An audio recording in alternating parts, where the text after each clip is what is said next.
The blood trickled down Tessa Sullivan's cheek as she stumbled through the dusty streets of Jordan Valley, Oregon in the fading light of 1876. Her threadbare dress, once a cheerful blue, now hung in tatters around her slight frame as she clutched a small cloth bundle to her chest, everything she owned in the world. Behind her lay 15 miles of desperate walking, escape from a marriage that had nearly killed her. Tessa's lungs burned with each ragged breath. 3 days without proper food had weakened her considerably. The bruises on her arms, face, and ribs were evidence of her husband's final fury when she'd finally gathered the courage to flee. Now, as the last rays of sunlight disappeared behind the mountains, her strength abandoned her completely. She collapsed against the weathered post of a hitching rail outside what appeared to be a saloon. The sounds of piano music and laughter drifted through the swinging doors, a cruel contrast to her desperation. Tessa had nowhere to go, no one to turn to. Her hope, like her strength, had abandoned her. Miss, are you all right?" The deep voice startled her, and she flinched instinctively, raising her arms to shield her face. "Please," she whispered, her voice hoarse. "I mean no harm, I'll move on." Through her defensive posture, she glimpsed a tall silhouette, a man in a worn Stetson, his face obscured in the gathering darkness. A cowboy, by the looks of his attire.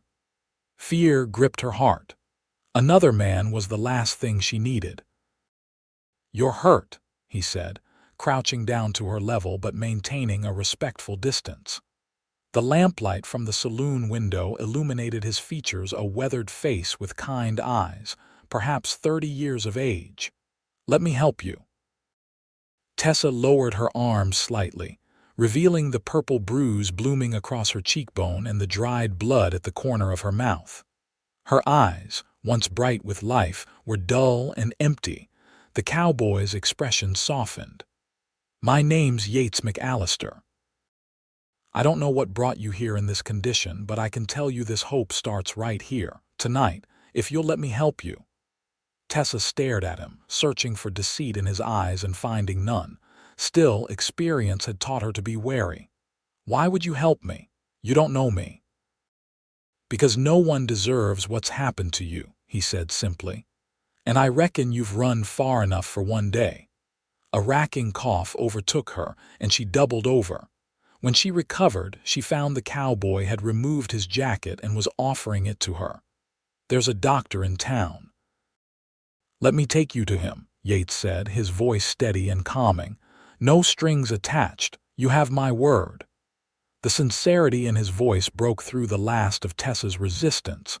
She had no other options. With a slight nod, she accepted his help. "What's your name?"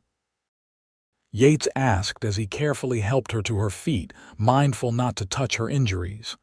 "Tessa," she whispered. "Tessa Sullivan." "Well, Miss Sullivan, let's get you somewhere safe." Yates supported her weight as they made their way down the main street toward a small clapboard building with a weathered sign. "Dr. Franklin Miller, physician." Every step was agony for Tessa, but the cowboy's steady presence kept her moving forward. He knocked firmly on the door, and within moments, it swung open to reveal a gray-haired man with spectacles and a kind face. "Yates, what brings you?" The doctor's question died on his lips as he took in Tessa's battered appearance. "Bring her in, quickly." Inside, the doctor's parlor had been converted to an examination room, with a desk in one corner and a curtained area containing a bed. The room was warm and smelled of medicinal herbs and clean linens. "I found her collapsed outside the Silver Spur," Yates explained as the doctor guided Tessa to sit on the examination table. Dr. Miller nodded, his experienced eyes already assessing her injuries. "I'll need to examine her properly. Perhaps you should wait outside." "No," Tessa's voice was barely audible. "Please, he can stay." The thought of being alone with another man, even a doctor, filled her with dread. The doctor gave Yates a questioning look, and the cowboy nodded. "I'll just sit over here, out of the way," he said, taking a chair in the far corner and removing his hat. For the next half-hour, Dr. Miller gently treated Tessa's visible injuries, cleaning the cut on her cheek, applying salve to her bruises, and wrapping her ribs, which he suspected were cracked. Throughout the examination, Yates remained silent, his hat in his hands, his eyes often fixed on the floor out of respect for her dignity. "You need rest and nourishment," the doctor finally declared. "When was the last time you ate properly, young lady?" Tessa thought for a moment. 3 days ago, I think," the doctor frowned. "Yates, could you fetch something from Martha's cafe? Tell her I need a bowl of her chicken soup and some bread." Yates nodded and stood, placing his hat back on his head. "I'll be back shortly." Once the cowboy had left, Dr. Miller sat beside Tessa. "Is there someone after you, Miss Sullivan? Someone I should be concerned about?" Tessa's hands trembled as she clasped them in her lap. "My husband, ex-husband, Frank Sullivan. He's in Boise City." She swallowed hard. "He'll come looking for me if he knows where I am." The doctor nodded gravely. "Jordan Valley is small, but we take care of our own. Does anyone else know you're here?" Tessa shook her head. "I just walked. For days. I didn't know where I was going." "Well, you're safe for now," Dr. Miller assured her. "We can decide what to do next after you've had some food and rest." When Yates returned with the promised soup, its rich aroma filled the small office. Tessa's stomach growled loudly, and she flushed with embarrassment.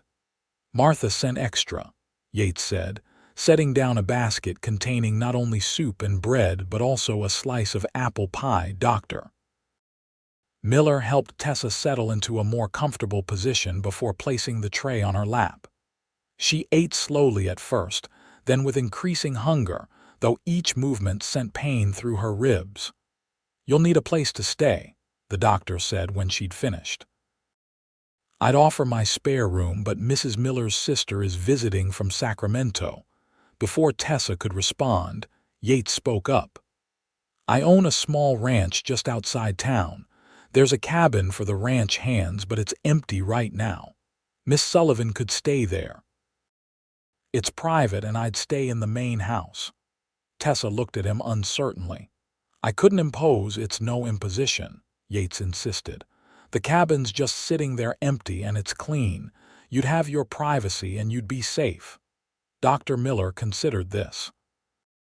"It might be the best option for now, Miss Sullivan. I know Yates well. His father was a good friend of mine before he passed. You can trust him." Tessa looked from the doctor to the cowboy, weighing her limited options. The thought of going back out into the night with nowhere to go was unbearable. And there was something in Yates McAllister's eyes, a steadiness, a reliability that she'd never seen in her husband's. "All right," she finally agreed. "Just until I can find work and a place of my own." Yates nodded, his expression serious. "Of course, I wouldn't expect anything else." The doctor provided Tessa with a clean blanket and some medicinal powders for her pain before Yates helped her into his wagon. The night had grown cold, and she pulled the blanket tightly around her shoulders as they left town, heading north along a winding dirt road. "It's not far," Yates assured her as the wagon creaked along. "About 2 miles. The Flying M isn't the biggest spread in the territory, but it's home." Tessa stared straight ahead, still wary despite the kindness shown to her. "Why are you doing this, Mr. McAllister?"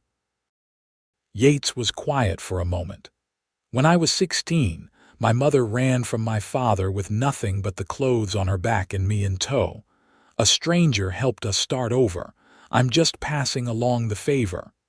His simple honesty disarmed her. She glanced at him, his profile strong in the moonlight, hands steady on the reins. "Did your father? Was he like my husband?" "He drank," Yates said simply. "And when he drank, he turned mean. My mother took it for years until one night he nearly killed her. That's when we left." "What happened to him?" "Died in a bar fight 2 years later." Yates's voice held no emotion. We were in Colorado by then. Safe. They rode in silence for a while, the only sounds the creaking wagon and the rhythmic clip-clop of the horses' hooves. "Here we are," Yates finally said as they approached a modest ranch house nestled against a backdrop of pine trees. To the side stood a smaller cabin, just as he described. A few horses moved about in a nearby corral, their shapes visible in the moonlight. He helped Tessa down from the wagon carefully, mindful of her injuries, and carried her small bundle as he showed her to the cabin. Inside, it was simple but clean: a small stove, a table with 2 chairs, a narrow bed with a quilt, and a chest of drawers. "It's not much," he said, lighting a lamp on the table, "but it's warm and dry." "It's more than I expected," Tessa replied honestly. "Thank you." Yates nodded. "There's firewood stacked outside. I'll get a fire going for you before I leave. There's water in the pump just outside, and I'll bring you some food from the main house in the morning." True to his word, he built a fire in the small stove, its warmth quickly filling the cabin. Before leaving, he placed a small revolver on the table. "Just in case," he said, noticing her alarmed expression. "I don't expect trouble, but a woman alone should have protection. You know how to use one?" Tessa shook her head. "I'll teach you tomorrow if you'd like. For now, just knowing it's there might help you sleep better." After Yates left, Tessa sat on the edge of the bed, overwhelmed by the day's events. Just that morning she had been trudging along a dusty road, certain she would die before finding safety. Now she had shelter, had been fed, and her wounds treated. And it was all because of a cowboy who believed that hope could begin with a simple act of kindness. For the first time in years, Tessa slept without fear. Morning came with pale sunlight filtering through the cabin's single window. Tessa awoke disoriented, then remembered where she was. Every muscle in her body ached and her ribs protested as she slowly sat up. But she was alive. She was safe. A gentle knock at the door startled her. "Miss Sullivan, it's Yates McAllister." "Just a moment," she called, quickly smoothing her hair and straightening her tattered dress as best she could. When she opened the door, Yates stood there holding a covered basket. "Good morning," he said, his hat already in his hands. "I've brought some breakfast and a few other things you might need." Tessa stepped back to allow him in, suddenly self-conscious about her appearance. "Thank you. You didn't have to do that. It's no trouble." He set the basket on the table and removed the cloth covering. Inside were fresh biscuits, a jar of preserves, a small pot of coffee, and several apples. Beneath these were folded garments, a simple dress, a nightgown, and underclothes. "The clothes belong to my sister," he explained, seeing her surprised expression. "Sarah lives in Portland now with her husband, but she left some things behind. They might be a bit large, but they're clean." Tessa touched the fabric of the dress, a practical blue cotton, nothing fancy, but worlds better than her current attire. "I don't know how I'll ever repay your kindness." "No repayment necessary," he said firmly. "Now I need to tend to the horses, but I thought later, if you're feeling up to it, I could show you around the ranch. The fresh air might do you good." Tessa nodded. "I'd like that." After Yates left, Tessa ate the breakfast he'd brought the first morning in memory without fear or hunger gnawing at her.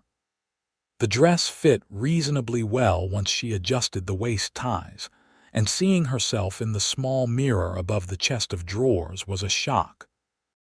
Despite her bruises, she looked more like herself than she had in years. Frank Sullivan had controlled every aspect of her life since their wedding day 3 years ago. The vivacious 19-year-old who had once dreamed of adventure had been beaten down into a shadow. Now, at 22, she was determined to reclaim something of herself. Later that morning, Yates returned as promised. Tessa was sitting on the small bench outside the cabin, soaking in the sunshine. He approached slowly, leading a gentle-looking bay mare. "This is Penny," he said, patting the horse's neck. "She's the gentlest mount on the ranch. I thought you might like to see the property, but if you're not up to riding with your injuries—" "I can manage," Tessa said, standing carefully. "It's been years since I've ridden, though." Yates helped her mount, his hands respectful and steady. Then he swung up onto his own horse, a tall chestnut gelding. "We'll take it slow. Just let me know if you need to stop." They rode at an easy pace, Yates pointing out different areas of the ranch, the south pasture where he grazed his small herd of cattle, the creek that provided water year-round, the stands of pine that offered shelter during winter storms. "It's beautiful," Tessa remarked, genuinely impressed by the peaceful setting. "Have you lived here long?" "About 5 years," Yates replied. "I worked as a trail hand for a while after my mother passed, saved every penny. When this place came up for sale, I took a chance. It's not the biggest spread, but it's paid for and it's mine."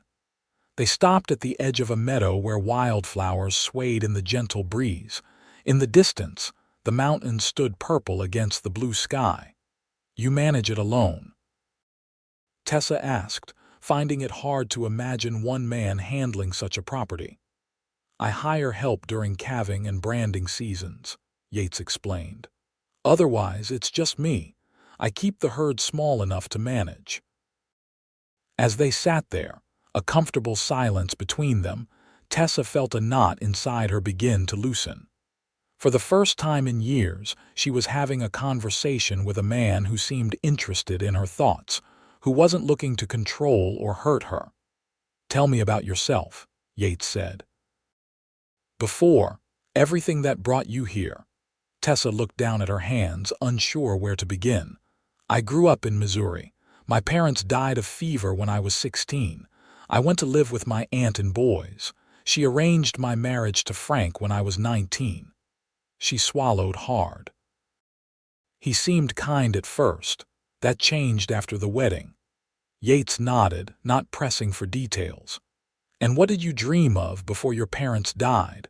What did young Tessa Sullivan want from life?" The question caught her off guard. No one had asked about her dreams in so long. "I wanted to teach," she admitted. "I love books, learning. My father taught at the local school and I wanted to follow in his footsteps."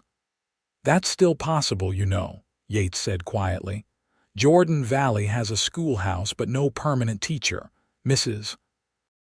Patterson fills in when she can, but she's getting on in years." Hope flickered briefly in Tessa's heart before reality extinguished it. "Frank would find me if I stayed in one place, became known." "We'll figure something out," Yates assured her. "One day at a time." As they rode back to the cabin, Tessa found herself studying Yates McAllister. He was taller than most men, with broad shoulders from years of ranch work. His hair was dark brown, with a slight wave to it, and his eyes were a deep blue that crinkled at the corners when he smiled. He wasn't conventionally handsome like Frank had been, but there was a steadiness to him, a quiet strength that she found herself drawn to. "What about you?" she asked suddenly. "No wife, no family," Yates shook his head. "Never found the right woman, I suppose. Or maybe I was too busy building the ranch." He glanced at her. "My mother always said I was too picky for my own good." Back at the cabin, Yates helped Tessa dismount, his hands strong around her waist. For a brief moment they stood close, and Tessa felt a flutter of something unfamiliar, not fear, but something warmer. "Thank you for the ride," she said, stepping back. "And for the clothes and the cabin and everything." "You're welcome, Miss Sullivan." He placed his hat back on his head. "I'll bring supper by later if that's all right. Unless you'd prefer to dine at the main house." The thought of being alone with Yates in his home made Tessa nervous, though not exactly from fear. "The cabin is fine. I wouldn't want to impose," he nodded, understanding her hesitation. "Till later, then." As the days passed, Tessa's bruises began to fade and her ribs hurt less with each passing morning. She insisted on making herself useful around the ranch, despite Yates's protests. She began by tidying the cabin, then offered to cook meals for them both. Soon, she was helping with the chickens and the vegetable garden behind the main house. Each night, they would share a meal, sometimes at the cabin, sometimes on the porch of the main house. They would talk about everything and nothing: the books they'd read, the places they'd seen, the simple events of the day. A week turned into 2, and Tessa found herself smiling more often, laughing occasionally. The haunted look in her eyes began to recede, replaced by something tentatively hopeful. One evening, as they sat on the porch watching the sunset paint the sky in shades of gold and crimson, Yates broached the subject they'd both been avoiding. "Doctor Miller came by the ranch today while you were resting," he said. "He asked after you." Tessa nodded, unsurprised. The kind doctor had visited twice to check on her healing ribs. "He mentioned something else," Yates continued. "There's been a man in town asking questions.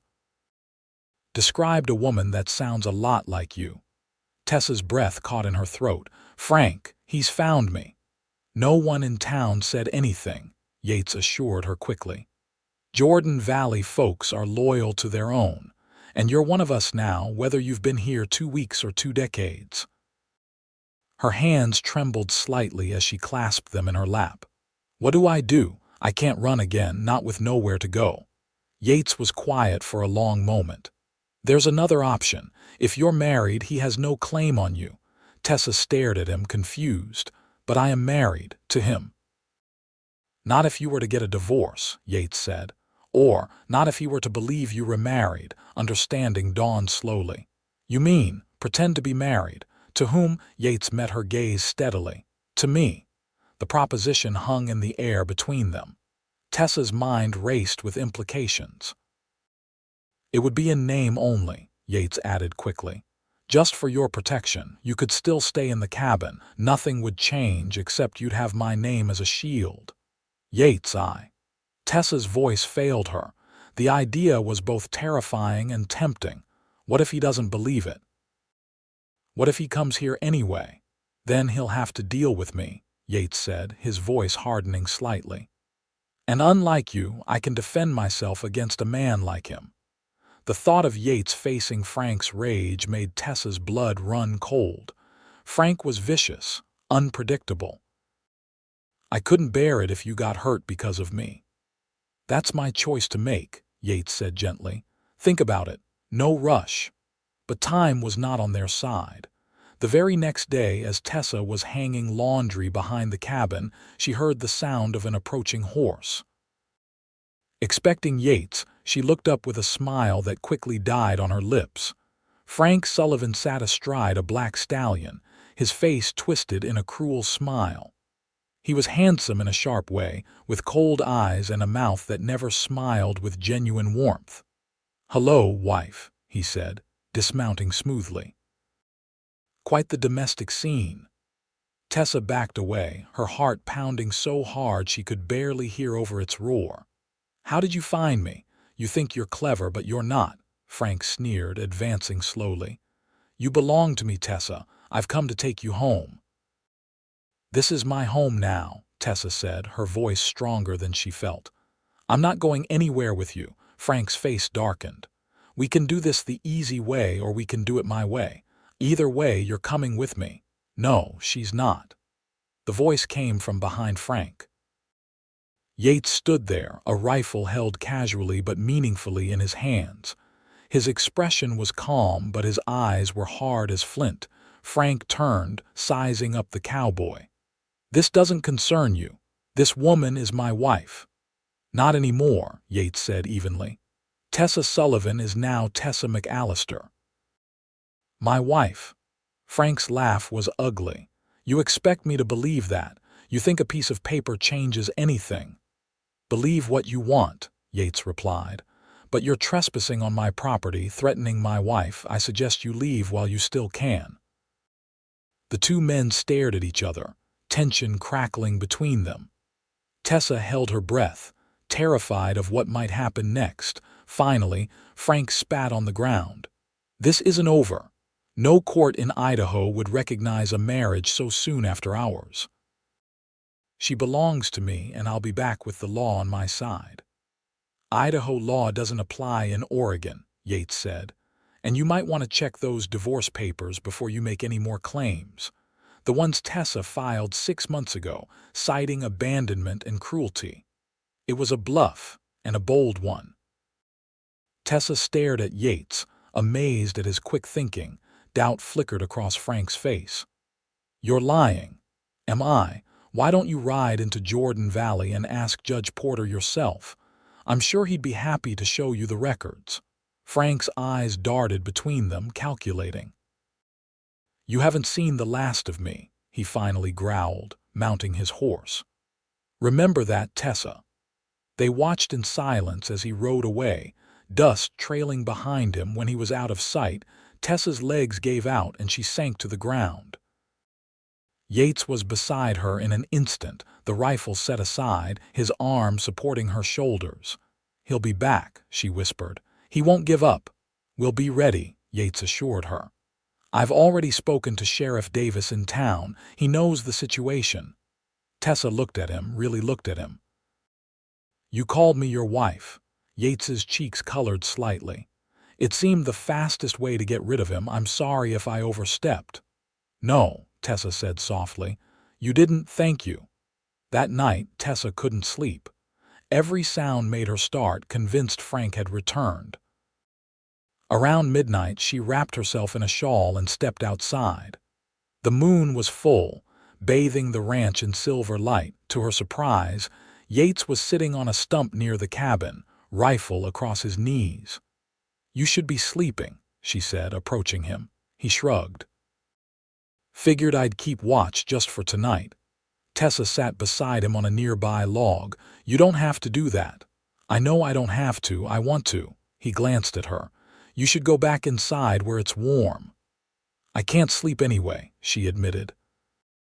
After a moment's hesitation, she added, "Tell me something good, Yates. Tell me about a happy memory."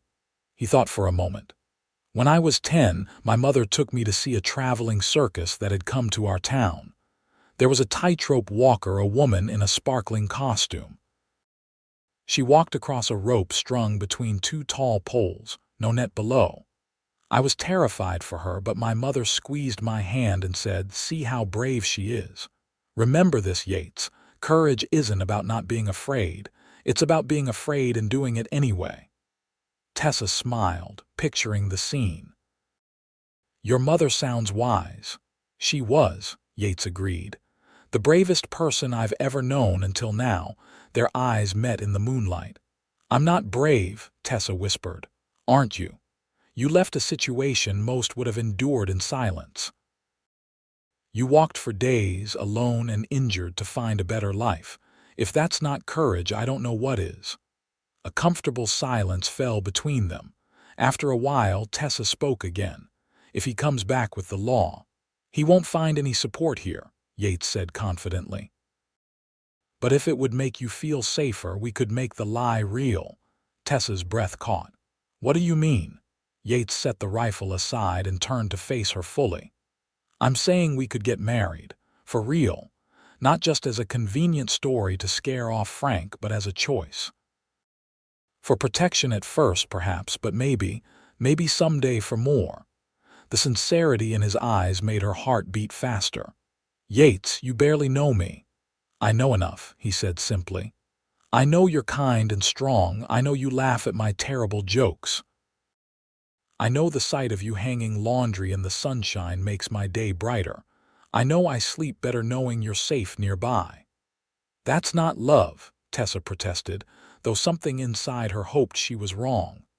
"Maybe not yet," Yates admitted, "but it's a solid foundation to build on. Better than many marriages start with." Tessa considered his words. Could she trust again? Could she let herself be vulnerable with another man? But Yates wasn't just any man. He had shown her nothing but respect and kindness from the moment they met. "I need time," she finally said. "Time is something I have plenty of," Yates replied with a gentle smile. "Think about it. No pressure, no rush. Whatever you decide, I'll respect it."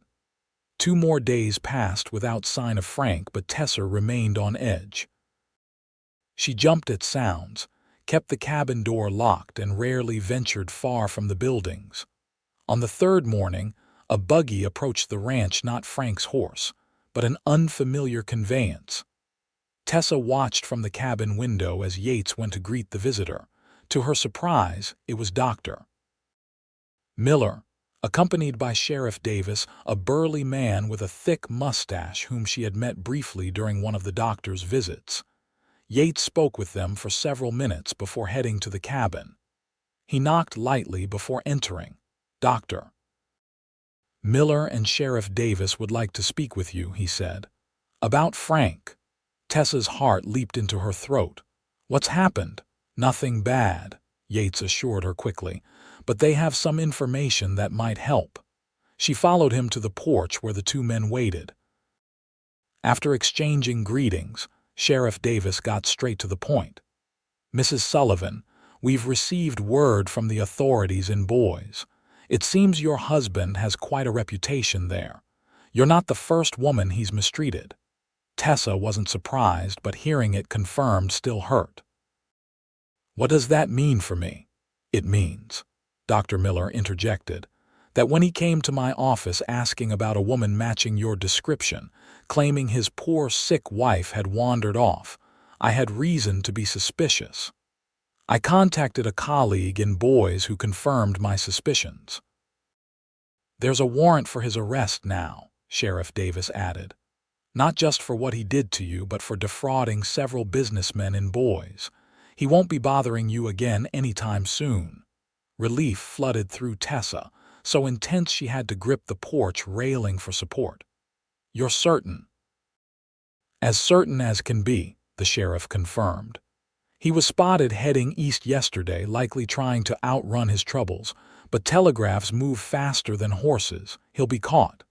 After the men left, Tessa sat on the porch steps, letting the news sink in. Freedom. Real freedom, not just temporary sanctuary. The possibility of a life without looking over her shoulder. Yates sat beside her, not speaking, simply offering his presence. "I've been thinking about your proposal," Tessa said finally. "It still stands," Yates replied. "Even with Frank out of the picture?" Tessa turned to look at him, really look at him. In the few weeks she'd known him, Yates McAllister had shown her more kindness than she'd experienced in years. He had protected her, respected her boundaries, and offered her hope when she had none. And somewhere along the way, without her even realizing it, something had bloomed in her heart. Not just gratitude, but something warmer. Something that made her pulse quicken when he smiled at her. "I'd like to accept," she said softly. "Not just for protection, but because I think I could be happy with you, Yates McAllister. Because when I'm with you, I feel safe. I feel like myself again." Joy spread across Yates's face, transforming his features. Slowly, giving her time to pull away if she wished, he took her hand in his. "I'll spend every day trying to be worthy of your trust," he promised. "We can take things as slow as you need." "I'd like that," Tessa said, a genuine smile lighting her face. A fresh start together. They were married 2 weeks later in Jordan Valley's small white church. The ceremony was simple, attended by Dr. and Mrs. Miller, Sheriff Davis and his wife, and a handful of townspeople who had come to accept Tessa as one of their own. Tessa wore a new dress of pale blue, ordered specially from Portland by Mrs. Miller. Her bruises had faded completely, and as she spoke her vows, her voice was clear and strong. Yates, in his best black suit, looked at her as though she were the most precious thing in the world. "I now pronounce you husband and wife," Reverend Thompson declared. "You may kiss your bride." Their first kiss was gentle, tentative, a promise rather than a passion. But it sealed a bond that had begun the night Yates found her broken and hopeless on the streets of Jordan Valley. That evening, Tessa moved her few belongings into the main house. True to his word, Yates had prepared a room for her, the one that had belonged to his sister. "Until you're ready for more," he had said, his meaning clear but his respect for her boundaries unwavering. As summer turned to autumn, their relationship deepened. They worked side by side on the ranch, sharing meals, conversations, and increasingly, affection.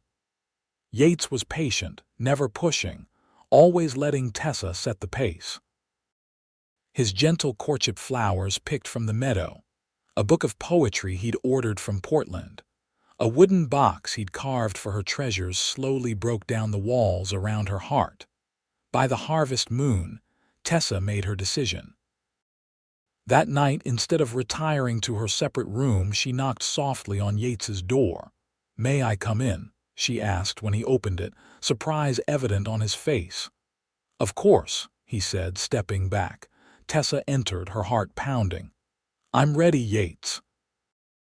I'm ready for our marriage to be real in every way." Understanding dawned in his eyes, followed by tenderness. "Are you certain?" In answer, Tessa stepped closer and kissed him, not the chaste kisses they had shared before, but one filled with newfound desire. That night, Yates showed her that intimacy could be beautiful, respectful, and loving.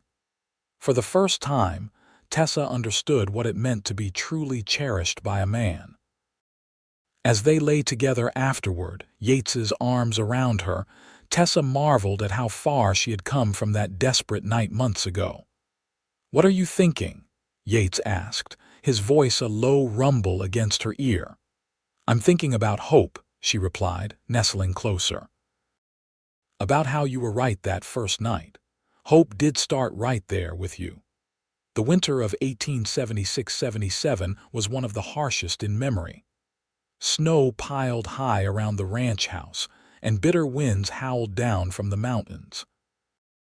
But inside, Tessa and Yates built a life filled with warmth and growing love. During those long winter evenings, they would sit before the fire, reading aloud to each other or simply talking. Tessa shared stories of her childhood, the happy memories she had buried during her years with Frank. Yates spoke of his dreams for the ranch, for their future together. One snowy afternoon, a letter arrived from Portland. Yates's sister Sarah was expecting a baby in the spring and hoped they would visit after the birth. "We could go," Yates suggested, "once the pass is clear." "I'd like you to meet Sarah." Tessa smiled, touched by his desire to incorporate her into his family. "I'd like that too." As she helped him compose a reply, Tessa realized how thoroughly intertwined their lives had become. The ranch was now truly their home, not just his. She had put her mark on it: curtains she had sewn, bread she had baked, flowers she had planted and tended. And Yates had put his mark on her heart, healing wounds she had thought would never close. By spring, Jordan Valley's small schoolhouse needed a teacher more than ever. The previous temporary instructor had moved to California, leaving the children without education. "You should apply," Yates encouraged when the town council posted the notice. "You said teaching was your dream." Tessa hesitated. "It's been so long, I'm not sure I'm qualified." "Nonsense," Yates replied. "You're the most well-read person I know. The children would be fortunate to have you." With Yates's unwavering support, Tessa submitted her application. Her interview with the town council went well, her passion for education evident in every word she spoke. A week later, she was offered the position. "Mrs. McAllister," Mayor Thompson said when he delivered the news, "the council was most impressed with your knowledge and enthusiasm. School begins again in 2 weeks. The position is yours if you want it." Tessa looked to Yates, who nodded encouragingly. "I accept," she said, her voice steady with newfound confidence. "Thank you for this opportunity." Teaching brought a new dimension to Tessa's life. The 12 students, ranging in age from 6 to 15, quickly came to adore their new teacher. Her natural gift for explaining complex ideas, her patience with slower learners, and her genuine interest in each child's progress made her classroom a place of discovery and growth. Each afternoon, she would ride home to the ranch, often finding Yates waiting for her at the edge of their property. They would ride the last stretch together, sharing the events of their day. One evening in late spring, as they sat on the porch watching the sunset, Tessa leaned against Yates's shoulder. "I never thought I could be this happy," she admitted. "After Frank, I thought that part of me was broken forever." Yates put his arm around her, drawing her closer. "Nothing about you was ever broken, Tessa. Wounded, yes, but not broken." She turned to face him, her eyes shining with emotion. "I love you, Yates McAllister. Not just for saving me, but for seeing me, for believing in me when I couldn't believe in myself." "I love you too," he said simply. "More each day." Their kiss, tender and passionate, sealed the words that had been growing in their hearts for months. Summer brought the trip to Portland to meet Yates's sister and her new baby, a journey that filled Tessa with both excitement and nervousness. Would Sarah accept her? Would she fit into this new branch of family? Her concerns proved unfounded. Sarah McAllister Bennett welcomed Tessa with open arms, declaring that anyone who could put such happiness in her brother's eyes was family indeed. "He writes about you in every letter," Sarah confided as they sat in her garden, baby Thomas sleeping peacefully in a basket nearby. "I've never seen him so smitten," Tessa blushed. "He's a good man, the best I've ever known." "That he is," Sarah agreed. "Our mother would have adored you, you know. She always worried he would never find someone worthy of his heart." The 2 weeks in Portland strengthened Tessa's sense of belonging. For the first time since her parents' deaths, she felt part of a family again, not just through marriage, but through genuine affection. On the train journey home, as they watched the landscape roll by, Yates took her hand. "Happy?" "Completely," Tessa replied honestly. "Your sister is wonderful and little Thomas is precious." "She likes you," Yates said. "Not that I had any doubts, it made me think." Tessa began, then hesitated. "About children," she admitted. "Our own someday, if you want them." Yates's face lit up. "I'd like that very much. A house full of little McAllisters, boys with your smile, girls with your intelligence. Or boys with your kindness and girls with your strength," Tessa countered, smiling. The conversation planted a seed in both their hearts, a vision of their future expanding, growing beyond just the two of them. Autumn came again, marking a year since Tessa had first arrived in Jordan Valley. The anniversary of their meeting passed quietly, acknowledged with a special dinner and meaningful glances. Their wedding anniversary, however, Yates insisted on celebrating properly. "1 year deserves recognition," he declared, planning a surprise trip to nearby Boise, a city Tessa had once associated only with pain, but which Yates was determined to reclaim for happier memories. They stayed in the finest hotel, dined at elegant restaurants, and attended a theatrical performance. On their final evening over dinner, Yates presented Tessa with a small velvet box. "What's this?" she asked, surprised. "Open it and see," he encouraged. Inside lay a delicate gold locket, heart-shaped and engraved with their initials. When Tessa opened it, she found a tiny photograph of them on one side. The other held a small folded paper. Curious, she unfolded it to find Yates's handwriting. "Hope starts here. Every day with you." Tears welled in her eyes. "It's perfect," she whispered. Yates fastened it around her neck, his fingers brushing her skin. "A reminder of how far we've come, and how far we'll go together."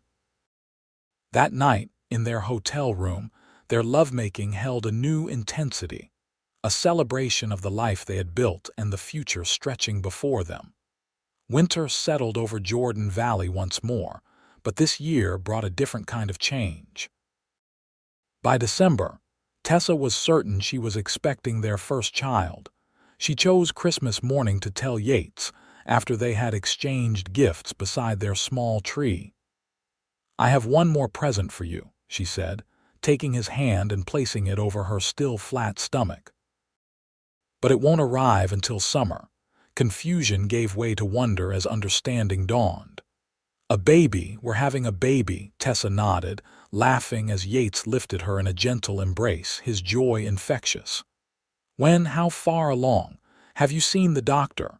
The questions tumbled out in his excitement. "July, I think. And yes, Dr. Miller confirmed it last week. I wanted to be sure before I told you." Yates knelt before her, pressing a reverent kiss to her abdomen. "Hello, little one," he whispered. "Your mama and I can't wait to meet you." The months that followed were filled with preparations. Yates converted his sister's old room into a nursery, crafting a cradle with his own hands. Tessa continued teaching until late spring, when the growing evidence of her condition and the school year's end coincided conveniently. On a hot July afternoon in 1878, after hours of labor with Dr. Miller attending and Mrs. Miller assisting, Tessa gave birth to a son. They named him Daniel after Tessa's father. "He's perfect," Yates whispered, holding his son for the first time, all written across his features. "10 fingers, 10 toes, and your beautiful eyes." "Your nose, though," Tessa countered with a tired smile. "Poor child." Yates laughed, the sound full of joy. "I've never been so happy, Tessa, or so terrified. What if I'm not a good father? You will be," she assured him, reaching for his hand. "You're already a wonderful husband." Fatherhood is just another kind of love. Parenthood brought new challenges and deeper bonds. Daniel was a good baby, but nights were still long, and days were filled with the constant demands of an infant. Yet Tessa found herself thriving, her heart expanding to encompass this fierce new love.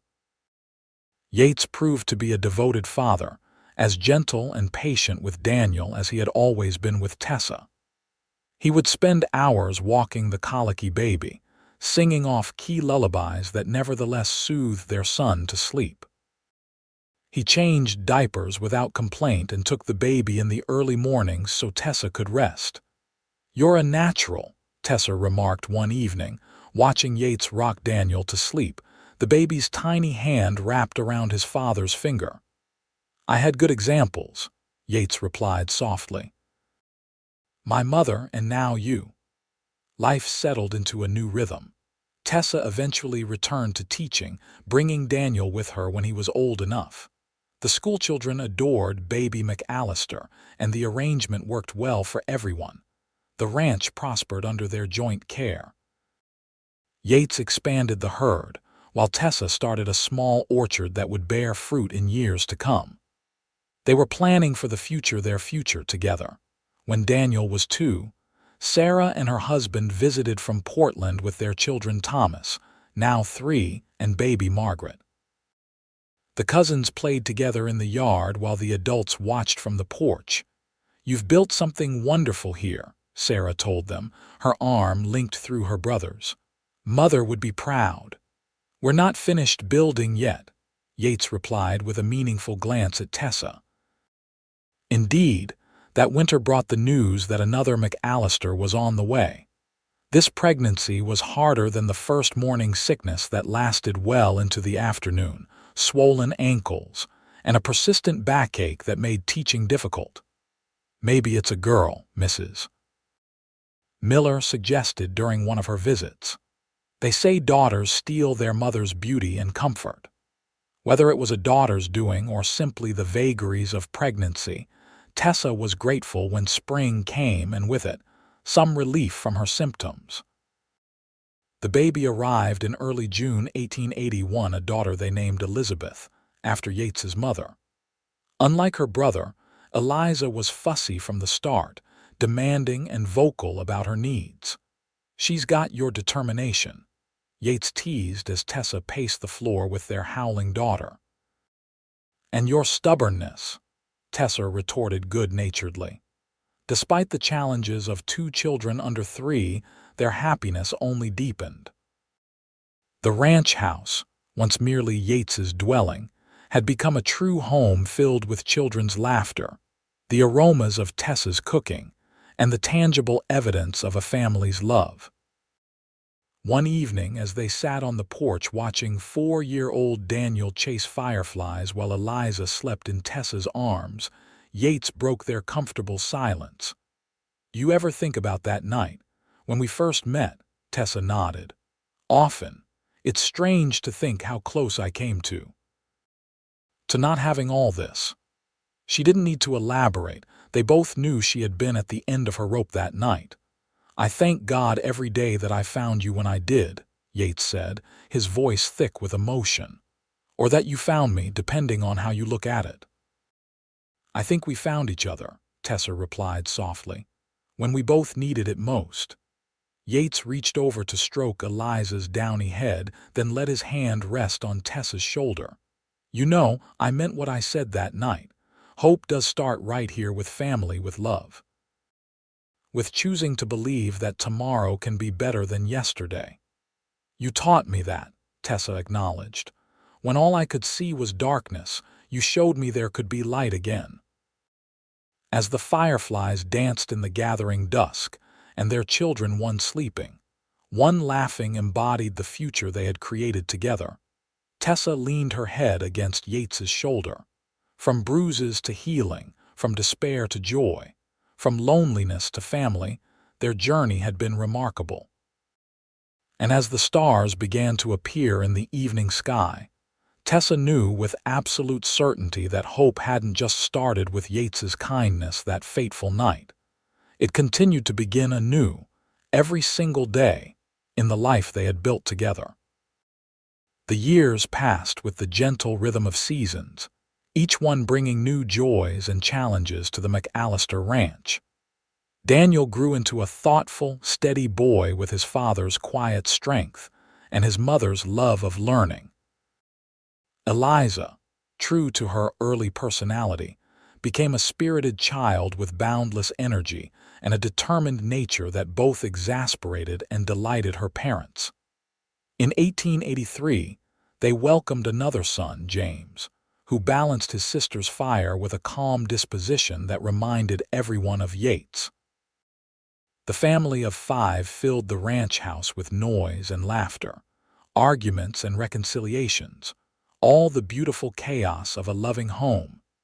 Tessa continued teaching at the Jordan Valley School until shortly before James's birth, then took a few years away to focus on her growing family. Those years at home were precious, watching her children discover the world, tending her garden and orchard, supporting Yates as the ranch expanded and prospered. By 1886, when James was 3, the school board approached Tessa again. The current teacher was leaving, and they hoped Mrs. McAllister would consider returning. "What do you think?" Tessa asked Yates that night after the children were asleep. "James is still so young." "You miss it," Yates observed. "It wasn't a question." Tessa smiled. "Is it that obvious?" "Only to someone who loves you," he replied, taking her hand. "Your eyes light up when you talk about teaching. And James is old enough for Mrs. Patterson to mind him during school hours. She's been hinting that she'd welcome the company. So it was arranged." Tessa returned to the schoolhouse that autumn, bringing James with her occasionally but more often leaving him in the capable care of Mrs. Patterson, who had become like a grandmother to all the McAllister children. Life settled into a new pattern. Mornings were a flurry of activity: breakfast preparations, getting Daniel and Eliza ready for school, making sure Yates had what he needed for the day's ranch work, and packing James off to Mrs. Patterson's cottage near the schoolhouse. Evenings were for family, helping with homework, listening to Daniel read aloud from his latest book, watching Eliza's dramatic retellings of schoolyard events, building block towers with James. After the children were asleep, Tessa and Yates would have precious time alone to talk, to love, to simply be together. We've come a long way from that night at the Silver Spur," Yates remarked on their 10th wedding anniversary as they sat before the fire, sharing a rare glass of wine. Tessa nodded, her eyes reflecting the dancing flames. "Sometimes I can hardly believe it myself. That frightened woman seems like someone from another life." "She was brave," Yates said, echoing words he had spoken years before. "She still is." "We both were," Tessa replied, "taking a chance on each other when we had every reason to be cautious." Their celebration was interrupted by the patter of small feet on the stairs. James, then 6, appeared in the doorway, clutching his blanket. "I had a bad dream," he announced, his lower lip trembling slightly. "Come here, little man," Yates said, opening his arms. James clambered onto his father's lap, immediately soothed by the familiar strength and warmth. "What was your dream about?" Tessa asked gently, stroking his tousled hair. "There was a monster," James explained seriously. "But it couldn't find me. I was hiding." "That's smart," Yates praised. "But you know, in real life, you don't have to hide from scary things alone. That's what family is for, to help face the monsters together." Tessa met her husband's eyes over their son's head, both thinking of the very real monsters they had faced and overcome. "Your father's right," she said. "Whatever comes, we face it together. That's the McAllister way." James nodded solemnly, accepting this wisdom. Within minutes, nestled between his parents, he was asleep again. "Should we take him back to bed?" Yates whispered. Tessa shook her head. "Let him stay a little longer. These moments don't last forever." Indeed, time seemed to accelerate as the children grew. Daniel, at 12, was showing a keen interest in both books and ranching, following his father on rounds one day, lost in his mother's library the next. Eliza, at 10, was a force of nature, opinionated, creative, and fiercely protective of both her brothers. James, the youngest at 6, was the family peacekeeper, his gentle nature a balm in times of sibling conflict. The following spring brought an unexpected letter from boys. Frank Sullivan had died in prison during an outbreak of influenza. Tessa received the news with a complex mix of emotions, not grief, certainly, but a strange sense of closure. "Are you all right?" Yates asked when she showed him the letter. "Yes," she said after a moment's reflection. "I feel free, completely free in a way I haven't quite felt before." "Does that make sense?" Yates nodded, understanding as always. "Like the final chapter of a book you stopped reading long ago has finally been written." "Exactly." Tessa leaned against him, grateful for his presence. "I'm sad that his life turned out as it did. But I'm not sad that mine turned out as it has." That summer, to celebrate their newfound sense of closure, Yates surprised Tessa with a trip to San Francisco, just the two of them, while Daniel, old enough for responsibility, stayed with his siblings under Mrs. Patterson's supervision. The bustling city was a world away from Jordan Valley operas and theaters, restaurants with cuisine from around the world, shops filled with luxuries rarely seen in rural Oregon. For 2 weeks, they explored together, rediscovering each other away from the roles of rancher, teacher, and parents. "I've fallen in love with you all over again," Yates confessed one evening as they walked along the bay, the lights of the city twinkling behind them. "As if you ever stopped," Tessa teased, but her eyes were soft with emotion. "Never," he agreed. "Not for a moment." Returning home renewed their appreciation for the life they had built. The ranch had prospered over the years, growing from Yates's modest beginning to one of the more successful operations in the valley. The original cabin where Tessa had first stayed was now used for seasonal ranch hands, expanded and improved but still standing as a reminder of beginnings. As the children grew, so did their families' connections to the community. Tessa became head of the school board, while Yates served terms as both town councilman and president of the Cattlemen's Association.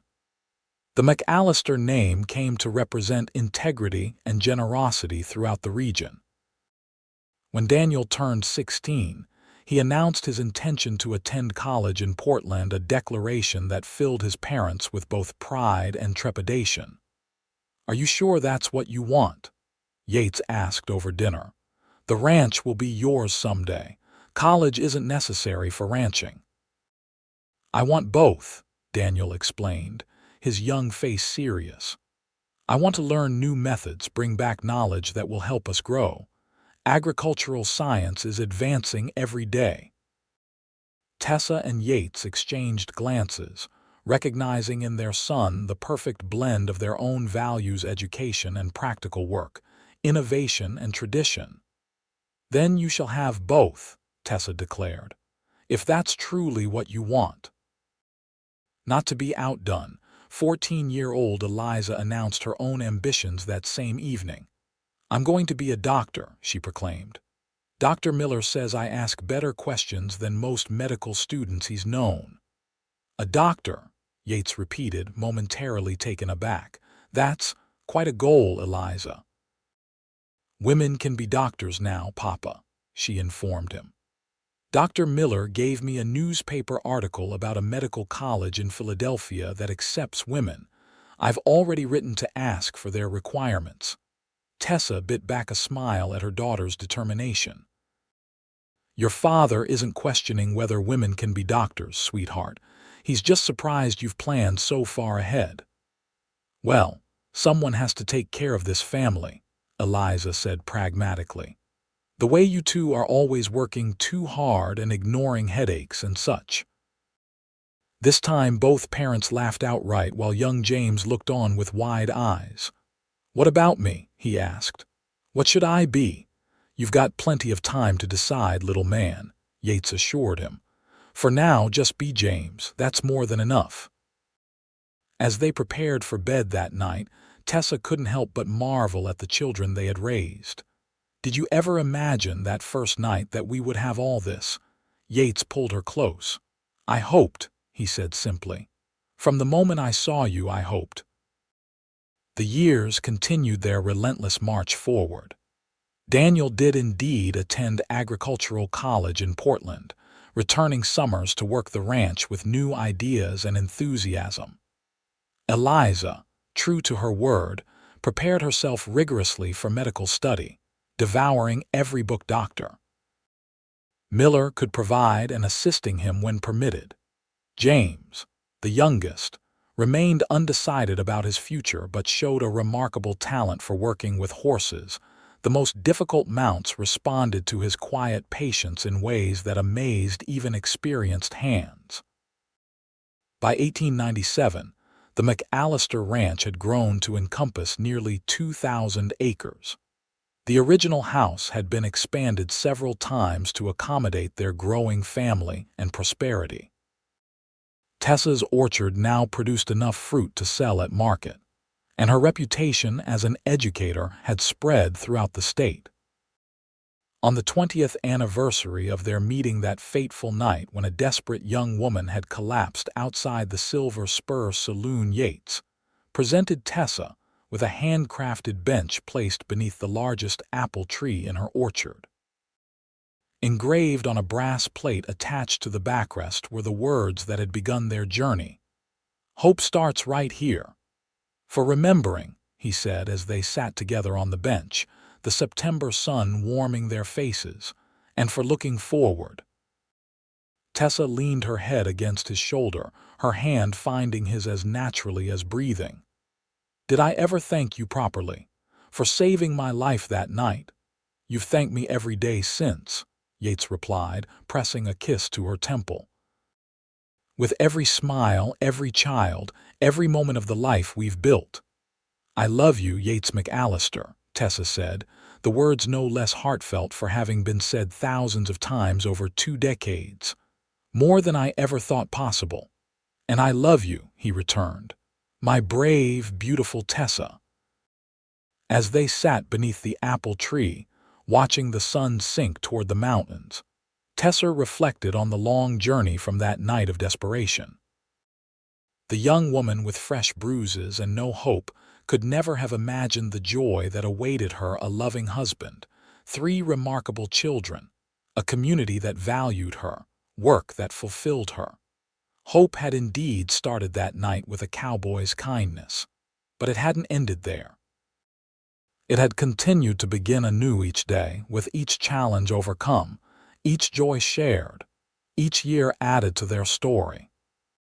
And as the sun's final rays gilded the orchard in gold, Tessa knew with absolute certainty that hope would continue to begin again tomorrow, and all the tomorrows that followed right here, in the life and love they had created together.